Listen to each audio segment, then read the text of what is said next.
İki türkmen zenan bilen 6 adam ten sewdasyndan tutuldy.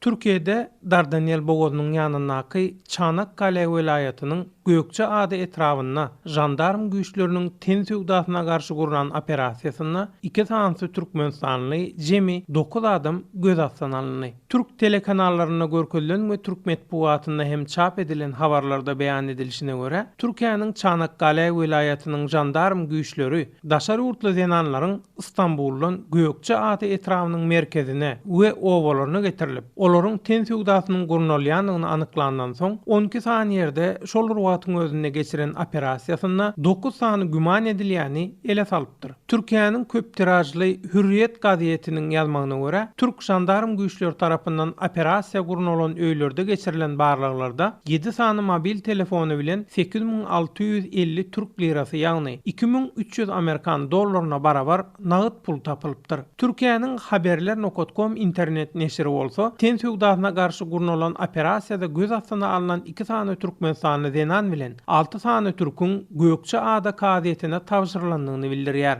Neşir Türkmenstany zenanlardan biriniň gazetdäki sorawdan soň deportasiýa edilmegine karar berilendigini ýazýar. Gepin gerdişine görä ýatlap geçmeli bolsa, Türk mediasyna ýygyderli ýagdaýda ten sewdasyna güman edilip saklanýan, gazete tapşyrylan ýa-da deportasiýa edilýän türkmen zenanlary barasynda ýygyderli maglumatlar berilýär. Şeýle ýagdaýlara duş gelýän türkmen migrantlarynyň ykballary barasynda degişli türkmen ýa-da türk resmiýetlerinden nähilidir bir kommentariýa almagam Azatlyk radiosyna başartmaýar.